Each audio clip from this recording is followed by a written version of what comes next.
ত্রম্বকেশ্বর দর্শন শেষে বেরিয়ে পড়েছি ব্রহ্মগিরি ট্রেকিংয়ে।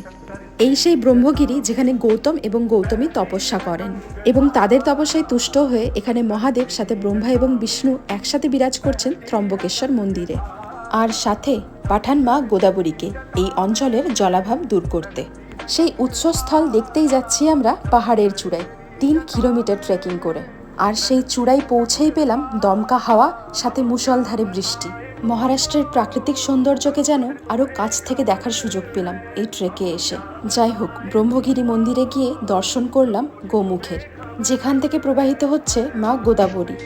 যাই হোক, দর্শন শেষে ধরলাম এবার ফেরার পথ।